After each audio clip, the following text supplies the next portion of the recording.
नमस्कार, स्वदेश न्यूज देख रहे हैं आप। मैं हूं आपके साथ ऋषभ सोनी और लेकर आया हूं हमारी खास पेशकश, जिसमें आज हम बात करेंगे ग्रह नक्षत्रों के संकेत की। ये ग्रह नक्षत्रों के संकेत क्या संकेत देते हैं?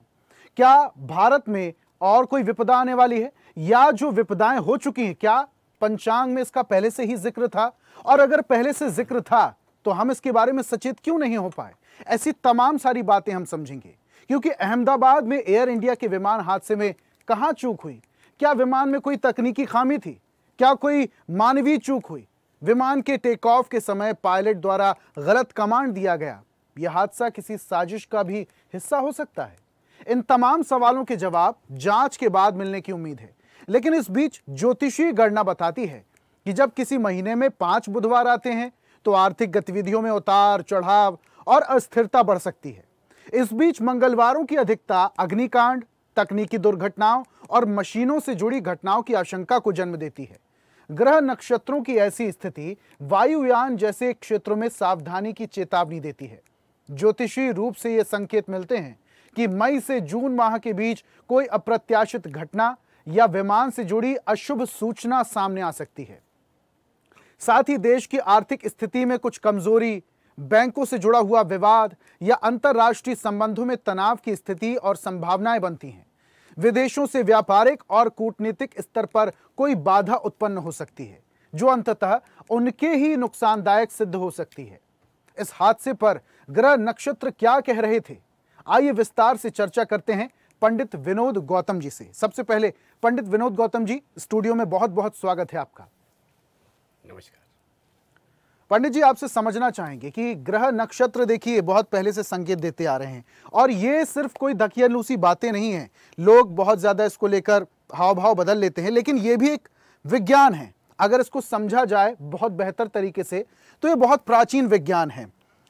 तो विज्ञान के नाते मैं आपसे समझना चाहूंगा, ये जो दुर्घटनाएं हो रही हैं, महाकुंभ में जिस तरीके से भगदड़ मची, हादसा हुआ, कई सारे लोगों की जान गई, फिर उसके बाद पहलगांव में जिस तरीके से आतंकी हमला हुआ, और उसके बाद लगातार जो चीजें बदलती जा रही हैं, और अभी हाल ही में इतना बड़ा हादसा हुआ, 241 लोगों की करीब जान चली गई, उसमें एक ही व्यक्ति बस बच पाया, हालांकि उसकी किस्मत अच्छी थी। क्या इन सभी घटनाओं के जो संकेत हैं वो पंचांग में मिलते हैं? इसका जिक्र पहले मिलता है नक्षत्रों में? देखिए, ये ज्योतिष विद्या है, ये वेदों के नेत्र हैं, और ज्योतिष विद्या से निकले हुए जितने भी विषय हैं वो सब ज्योतिष के अंग हैं। त्रिकाल दर्शिनी विद्या सौमचित्तेन लभ्यते, निष्ठुरा खटकर्मी चो नैव सिद्धति जन्मना। सबसे पहले इसको बहुत ही गौर और सौम्यचित्त से इसको ध्यान से सुनना चाहिए, और निश्चित तौर पर हमारी जो ये चेतावनियाँ हैं ज्योतिषियों की, और उनको समय समय पर समझते रहना चाहिए। पूर्व काल में भी राजाओं महाराजाओं के साथ में जो देवताओं के जो सभाएं होती थी, उनके राज्य होते थे, उनके जो क्षेत्राधिकार होते थे, उनके यहाँ ज्योतिषी हुआ करते थे। वो शुभ और अशुभ समय का ज्ञान कराते थे। यही कारण है कि हम चूंकि पंचांगकार हैं और पंचांगों की गणना करते हैं, हम पूर्व से ही पंचांगों में ये चीज़ निर्धारित कर देते हैं, लिख देते हैं। सोचिए, हमारा 26-27 का जो पंचांग है वो तैयार हो चुका है, और आज ये इतने जो भी पंचांग हैं, चाहे वो आपका लाला राम स्वरूप रामनारायण पंचांग हो, प्रचलित पंचांग जितने भी हैं, काशी से निकलने वाले पंचांग हैं, पंडित अयोध्या प्रसाद गौतम पंचांग हैं, लगभग आप ये पुष्पांजलि पंचांग आप देख सकते हैं, आप बाबूलाल चतुर्वेदी भुवन विजय पंचांग देख सकते हैं, लगभग ये जो निर्णय पंचांग है, इसको निर्णय सागर पंचांग है, और ये लाला राम स्वरूप रामनारायण पंचांग हैं। इन पंचांगों में आप अगर देखेंगे तो निश्चित तौर पर आपको सभी भविष्यवाणियां देखने को प्राप्त होंगी। ये सभी पंचांग लगभग में दर्ज है कि इस प्रकार से यान खान दुर्घटना के संकेत मिल रहे हैं। हाँ, मंगलवार तो कई बार ऐसा होता है कि कई महीनों में 5 मंगलवार हो जाते हैं, और कई महीनों में बुधवार भी हो जाते हैं 5, तो ये उसी महीने का भविष्य होता है जिस महीने में ये चीज़ें बनती हैं। लेकिन ये उसको ग्रह बल प्रदान करते हैं। जैसे मंगल का सूर्य से अंगारक 2 राशि आगे चलना, और देखा जाए तो मानसून जो अभी अटका है और अभी ये जो आसपास ये महाराष्ट्र के आसपास अभी ठिठक गया है और इसको विलुप्त हुई कह सकते हैं कि मानसून एक बार आया और टीवी चैनलों में आया, इसके बाद विलुप्त हो गया। Weather disbalance. बिल्कुल। तो ये भी हमारे ग्रह पूर्व से बता देते हैं कि हमने इसमें कई बार भविष्यवाणियां की हैं। देखा है कि ग्रहों की युति के प्रभाव से और ग्रहों के योगों के प्रभाव से ऐसे योग बनते हैं। पूर्व में भी देखिए अभी खष्ट ग्रही योग बना था, जब 6 ग्रह इकट्ठे हुए थे तो कितनी स्थितियां अनुकूल नहीं थी, और 6 ग्रह इकट्ठे एक राशि में नहीं हो सकते हैं, बहुत कम होते हैं। 7 ग्रह 8 ग्रह तक आ चुके हैं, लेकिन जब ये ग्रह आते हैं तब देश को विपरीत परिस्थितियों का सामना करना पड़ता है और विश्व में भी परेशानी होती है। तो 4 ग्रह ही अगर एक राशि में इकट्ठे हो गए तो निश्चित तौर पर परेशानियां और संकट का सामना करना पड़ता है। एक राशि यदा यान्तौ चत्वारः पंच खेचरः पिलवन्तु मही सर्वे जलेन रुद्रेण वा, अर्थात स्थितियां अनुकूल नहीं होती हैं। फिलहाल ये जो अंगारक योग है, अंगारक की जो स्थिति है और जो सूर्य है उससे जो मंगल की जो स्थितियां हैं वो आगे चलने के कारण, खासतौर पर चंद्रमा, गुरु का प्रभाव, राहु की स्थितियां, शनि और षड्यंत्री योग, ये भी जो है तो देखने को मिल रहा है। अगर आप ज्योतिषियों की बात करें तो निश्चित तौर पर वर्तमान समय पर भारत में कई प्रकार के षड्यंत्री योगों की छाया है। लेकिन सबसे खुशखबरी वाली बात यह है कि जो न्याय का देवता शनि है वो भारत की जो, क्योंकि भारत की जो प्रभाव राशि है उसका स्वामी शनि है और शनि अखंड ब्रह्मांड के सर्वोच्च न्यायाधीश हैं और ये अभी विचरण कर रहे हैं गुरु की राशि में, अर्थात धर्म धर्मस्व राजस्व, धर्म धर्मस्व और धार्मिक राशियां जो के स्वामी है गुरु, इनकी राशि मीन में ये भ्रमणरत हैं। तो मीन राशि भारत की सपोर्टिंग राशि है, इसमें ये सपोर्ट करते हैं ग्रह और भारत को सपोर्ट करते हैं। तो निश्चित तौर पर आगामी समय भारत के लिए अच्छा है।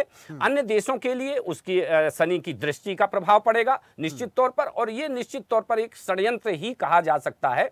और निश्चित तौर पर इसकी अगर विधिवत जांच की जाए और उच्च स्तरीय जांच हो तो निश्चित तौर पर ये बहुत समय से जो तकनीकी खराबियां आ रही हैं, इसका एक ये समय आ गया है कि अब ये उजागर होने वाली स्थितियां हैं कि ये चीजें कहां से जो है तो संचालित हो रही हैं और कैसे टेक्निकली, मतलब कहीं पर भी किसी को भी मार गिराना, जैसे आप ये बड़े बड़े ये जो हथियार हैं ये विकसित हो रहे हैं, ये मानव के हित में भी नहीं है। अच्छा, बाकी चीजों पर अगर हम दृष्टि डालें पंडित जी, तो जैसे कि जो स्थितियां बन रही थी देश में, और जैसे कि हादसे हुए, महाकुंभ का भी मैंने जिक्र किया, और उसके बाद अभी पहलगांव में जो हुआ था, उसके बाद हम देखते हैं कि पाकिस्तान पर हमने मुंह की चटाई, और उसके साथ साथ अगर हम अर्थव्यवस्था की बात करें तो अब भारत जो है वो पूरे विश्व भर में चौथी अर्थव्यवस्था बन गया है। तो बहुत सारी अच्छी खबरें भी मिली। 6 महीने बीत चुके हैं, 6 महीने अभी बाकी हैं। ये आगामी जो 6 महीने हैं ये भारत के लिए कैसे होने वाले हैं? आर्थिक दृष्टिकोण से भी बताइए, राजनीतिक दृष्टिकोण से भी, और कूटनीतिक तौर पर भी बताइए कि आगामी 6 महीने जो हैं वो भारत के लिए कैसे? बहुत अच्छा प्रश्न है ऋषभ जी। आपने गूढ़ रहस्यात्मक प्रश्न किया है, इससे बहुत सारी स्थितियां स्पष्ट हो जाएंगी। देखा जाए तो हमारी जो आर्थिक स्थिति है, राजनीतिक स्थिति है और जो सामाजिक स्थिति है, तो आर्थिक स्थिति का जो स्वामी है वो गुरु है, वो कई बार बुधादित्य योग बना रहा है और वर्तमान समय पर भी जैसे ही अभी सूर्य की स्थितियों में बदलाव होगा तत्काल बुध के साथ में ये निर्माण करता रहेगा। तो भारत को बीच बीच में सही समय पर आर्थिक रूप से मजबूती प्रदान करने वाले ग्रह इस वर्ष देखा जाए 2025 में बहुत ही प्रभावी हैं अन्य देशों की अपेक्षाकृत। और खासतौर पर देखा जाए तो अमेरिका इत्यादि जैसे शनि से प्रभावित देश, इनके ऊपर तो शनि आ ही गया है। और अन्य देश देखा जाए तो पाकिस्तान में दृष्टि पड़ी हुई है, सीधे क्रूर दृष्टि चल रही है। ऐसे अन्य जितने भी पश्चात देश हैं इनकी अगर राशि दिखाया जाए, और आज की स्थिति आपने चूंकि ये सारी तीनों चीजें ये इस पर निर्भर करती हैं जो कि जो दीर्घकालिक योग बनते हैं। तो दीर्घकालिक योगों में कुछ हमारे जो बदलाव होते हैं वो बीसी के आधार पर होते हैं, 20 वर्ष के बदलाव होते हैं, 20 साल में एक घटनाएं घटित होती हैं। कुछ हमारे बदलाव शताब्दी के आधार पर होते हैं, कुछ हमारे ज्योतिष में बदलाव उसके आधार पर होते हैं, आपके युग के आधार पर होते हैं। तो जब युग परिवर्तन होता है तो परिवर्तन होता है। लेकिन अभी जो हमारी बीसी चल रही है वो रुद्र बीसी चल रही है। रुद्र बीसी का ये 13वां वर्ष चल रहा है। ये जिस समय पर रुद्रवीसी प्रारंभ हुई थी उस समय पर 2013 में केरल में कितनी बाढ़ त्रासदी आई थी। आप देखा जाए कि केदारनाथ में कितनी परेशानियां हुई, और इसके बाद फिर केरल में त्रासदी हुई, नेपाल में दूसरे राज पशुपतिनाथ में परेशानियां हुई। इसके बाद कोरोना संकट आ गया, हमारा हरिद्वार कुंभ नहीं हो पाया। इसके बाद उज्जैन महाकुंभ में अक्षय तृतीया के ही दिन 2016 में इतना तूफान चला कि नष्ट भ्रष्ट कर दिया। इसके पश्चात देखिए अभी फिर कोरोना आ गया, कोरोना ने 3 साल ये ऐसे जो बंद कर दिया। इसके बाद फिलिस्तीन का युद्ध देखिए, गाजा और इजराइल की स्थिति देखिए। आज हमारा पूरा विश्व देखा जाए कि रूस और ये जो युद्ध की स्थिति निर्मित चल रही हैं, ये सारी चीजें आज पूरा विश्व रुद्रवीसी के प्रभाव में हैं। मैं आपको समझा दूं कि हमारे 60 संवत्सर होते हैं जी। ऋषभ जी, आप चूंकि आपने गूढ़ रहस्यात्मक प्रश्न किया है तो इसका उत्तर भी गूढ़ ही होता है। हमारे 60 जो संवत्सर हैं उनको 20 वर्षों में बांटा जाता है। पहले हमारा जो पहला वर्ष होता है वो ब्रह्मावीसी का होता है, फिर रुद्रवीसी का होता है, विष्णुवीसी का होता है, फिर रुद्रवीसी का होता है। ऐसे हमारे 60 संवत्सर होते हैं। जब हमारी ब्रह्मावीसी थी तो आपने देखा कि उस समय पर इतनी उत्पत्ति हुई कि अनेक देशों को उस जनसंख्या वृद्धि में रोक लगानी पड़ी, क्योंकि ब्रह्मा जी उत्पत्ति कराते थे, जनसंख्या अच्छी हो रही थी। इसके बाद जब विष्णुवीसी आई तो विष्णुवीसी में इतना पालनहार है, चूंकि भगवान विष्णु तो हमारे भारत की प्रभाव राशि, और उसमें जब विष्णुवीसी आई तो इसने पालनहार ने इतना अनाज दे दिया कि 1 रुपए 2 रुपए किलो गोदामों में सड़ रहा है गेहूं, और इतना पालनहार ने दिया और अभी भी वो चल रहा है। लेकिन जब से ये रुद्रवीसी आई तो इसने, ये चूंकि संहारक हैं, इसने तरह तरह की जो है तो संकट पैदा कर दिए पृथ्वी पर। और ये अभी आगामी, और अभी चूंकि 13 वर्ष ही व्यतीत हुए हैं, अभी रुद्रवीसी 7 वर्ष और है। तो आर्थिक, सामाजिक और राजनीतिक ये तीनों उठापटक बहुत ही तेजी से जो है तो हो रहे हैं, और कई देशों की जो है तो पोल खुलेंगी। और 2025 के जो ग्रह हैं, जैसे इंटेलिजेंस ग्रह होते हैं सरकार के, उसी प्रकार से हमारे जो ग्रह होते हैं इसमें भी कुछ गुप्तचर ग्रह होते हैं, खुफिया ग्रह होते हैं, वो हमको संकेत देते हैं। और वही संकेत हम पंचांग और जो कैलेंडर हैं इनमें हम जो है तो पूरे वर्ष भर में, पूरे वर्ष भर के पहले ही गणना करके और प्रकाशित करवा देते हैं। अच्छा पंडित जी, आप टेक्नोलॉजी की भी बात कर रहे थे, एक बड़ा इंटरेस्टिंग प्रश्न आपसे मैं करना चाहूंगा। अभी का जो ज़माना है वो एआई का ज़माना है, सारा कुछ टेक्नोलॉजी बेस्ड हो चुका है। हम और आप जितनी भी चीज़ें यूज़ करते हैं वो कहीं ना कहीं टेक्नोलॉजी से संबंधित या जुड़ी होती हैं। लेकिन अगर हम ग्रह नक्षत्रों की बात करते हैं, भविष्य फल की बात करते हैं, भविष्यवाणी की बात करते हैं, राशियों की बात करते हैं, तो कहीं ना कहीं हमें अपने संस्कारों और संस्कृति की ओर जाना होगा। क्या आज के जो युवा हैं, क्या आज की जो जनरेशन है, या आज का जो युग है, वो हम अपनी संस्कृति को भूलती जा रहे हैं? क्योंकि जो भविष्यवाणियां जो हैं ये एक प्रकार का विज्ञान ही तो है, क्योंकि गणना करने के बाद ही आप किसी के बारे में भविष्य, भूत और वर्तमान बता पाते हैं। तो ये कहीं ना कहीं विज्ञान ही है। तो विज्ञान को भविष्य फल से और अपनी संस्कृति से जोड़कर देखना हम भूल चुके हैं पूरी तरीके से, एआई और टेक्नोलॉजी बेस्ड होने के कारण। ऋषभ जी, बहुत ही अच्छा प्रश्न है। इसमें बहुत सारी चीज़ें सामने आ सकती हैं। हम ये तो नहीं कह सकते हैं कि भूल चुके हैं, उसका स्वरूप बदल गया है। लोग सोचते हैं कि बहुत जल्दी हमको संस्कृति में ना आना पड़े, हमको संस्कृति ना पढ़ना पड़े और हमारे संस्कार हमारे अंदर आ जाएं। तो ऐसा नहीं है।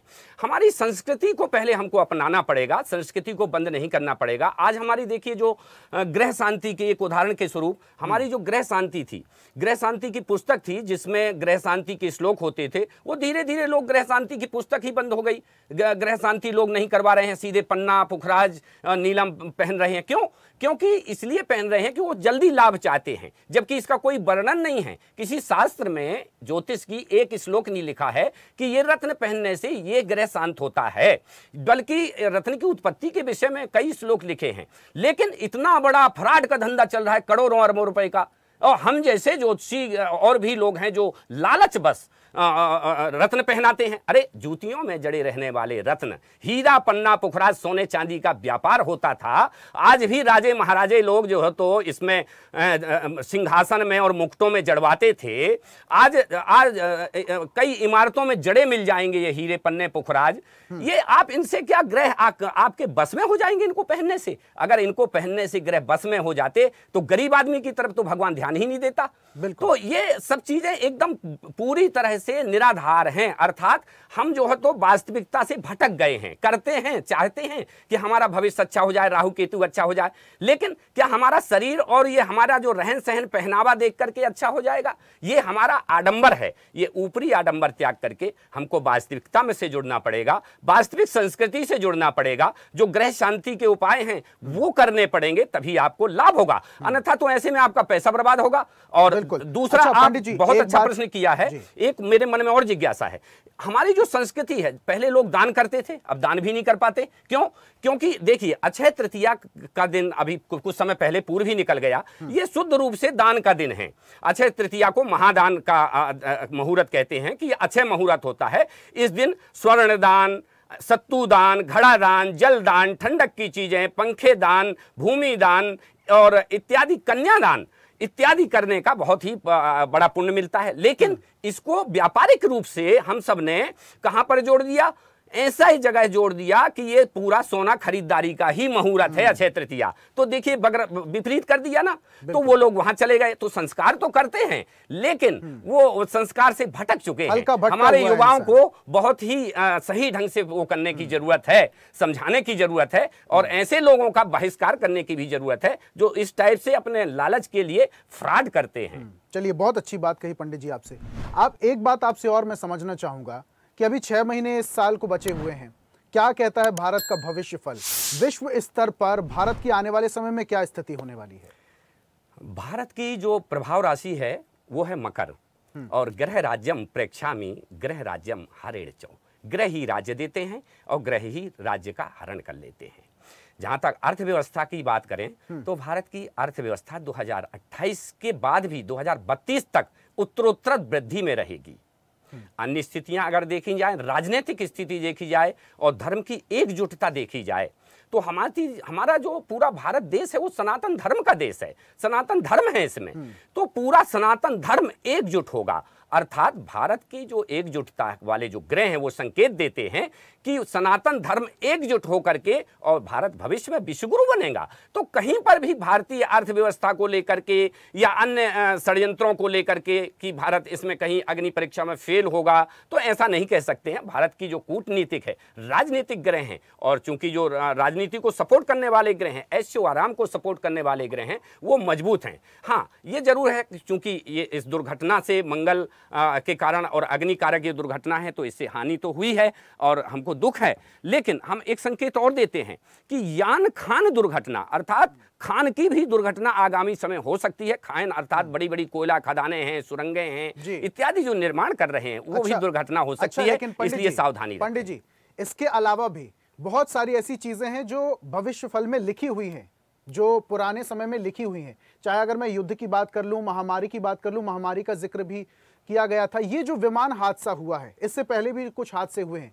क्या इस विषय में भविष्य मालिका में लिखा गया था, पुराणों में लिखा गया था, या फिर जो आप पंचांग के बारे में जिक्र कर रहे हैं, पंचांग में भी लिखा गया था? जी हाँ, हमारे इन लगभग हमारे यहाँ से प्रकाशित ज्योतिष मठ संस्थान से प्रकाशित लगभग सभी पंचांगों में किसी न किसी तरह इस यान दुर्घटना, खान दुर्घटना इत्यादि का वर्णन इसमें किया गया था। और इसके पीछे की वजह क्या थी? अगर हादसे होने हैं तो क्यों होने हैं? दरअसल रुद्रभिषि का ये प्रभाव चल रहा है, और साथ में मंगल की जो स्थितियां हैं और अंगारक योग की जो स्थितियां हैं, ये बड़े बड़े अग्निकांड देती है, पैदा करती है।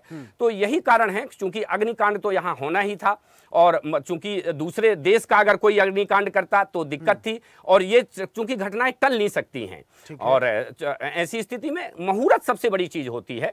अगर शुभ समय पर सही मुहूर्त पे इसकी अगर सेटिंग की जाए, जो हमारे प्लान हैं और इनके जो चार्ट हैं, इनको अगर ज्योतिष के मुहूर्तों से बना करके जोड़ करके एआई के माध्यम से और भविष्य में मुहूर्त के हिसाब से अगर प्लान उड़ाए जाएं कि किस दिशा में दिशाशूल है, किस दिशा में कब कितने घंटे कितनी स्थितियां योग रहेंगी, काल योग रहेगा, मृत्यु योग रहेगा, यम योग रहेगा इत्यादि, हमारे ये थोड़े भयानक दुर्घटना वाले जो योग सामने आते हैं, सम्मुख चंद्र में आते हैं, तो कई बार ऐसे हमारी ज्योतिष है जो ये पूर्व में ही लिखी रहती है। वायुयान के अनुसार अगर आपको दुर्घटनाओं से बचना है तो मुहूर्त के हिसाब से अगर वायुयान को उड़ाया जाए तो शायद दुर्घटनाएं ना होने की संभावना। एक बात मैं आपसे और समझना चाहूंगा, आप रुद्रकाल का जिक्र कर रहे हैं, तो अभी क्या ये रुद्रकाल जो है वो इस साल पूरे साल भर चलने वाला है और दुर्घटनाएं हो सकती हैं? जी हाँ, रुद्रकाल चूंकि अभी आगामी 7 वर्ष और चलेगा, अर्थात ये अभी 13वां वर्ष है।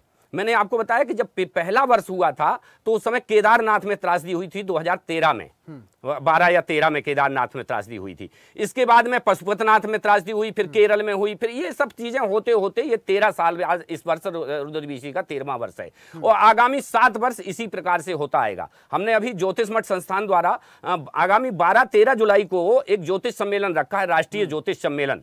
तो ये इसमें भी इस विषय को लेकर के हम आ रहे हैं कि इस प्रकार की जो घटनाएं, दुर्घटनाएं होती हैं तो उससे बचाव के लिए ज्योतिष क्या कर सकता है और राष्ट्र हित में जो इस प्रकार के शोध होते हैं उनको उजागर करने में अगर कहीं कोई दिक्कत होती है तो उसका एक प्लेटफॉर्म तैयार होगा ताकि कोई चीज जो सही बात है वो वास्तविक संस्कृति आप लोगों तक पहुंचे। इसके लिए लोग जागरूक हों उनके बारे में, लोगों को जानकारी होना बहुत अच्छी बात है पंडित जी। लेकिन ये जो दुर्घटनाएं होंगी, क्या इसी तरीके की दुर्घटनाएं होंगी या देश में, भारत में और तरीके का नुकसान हो सकता है? बहुत अच्छा प्रश्न है। ये 3 प्रकार के नुकसान पृथ्वी में होते हैं और भयानक होते हैं हमारे शास्त्रों के अनुसार, जल, अग्नि और वायु से।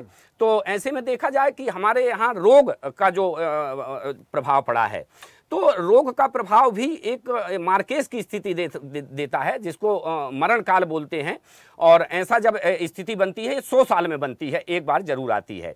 अब जो आगामी रुद्रवीशी में स्थिति बनती है तो अग्निकांड के हिसाब से बन सकती है और खासतौर पर तटीय क्षेत्रों में सुनामी से बहुत बड़ा खतरा उत्पन्न हो सकता है, क्योंकि हमारे जो जलीय ग्रह हैं वो ये संकेत दे रहे हैं, खुफिया संकेत दे रहे हैं कि जितने भी चूंकि भारत के जो तटीय शहर हैं वो सुनामी से प्रभावित हो सकते हैं और भारत से ज्यादा प्रभाव अन्य देशों के तटीय क्षेत्रों के जो शहर हैं उनमें पड़ सकता है और कोई ना कोई शहर पूरी तरह से जो है तो नष्ट हो सकता है, उसका नामो निशान मिट सकता है। ऐसे संकेत भी ग्रह दे रहे हैं।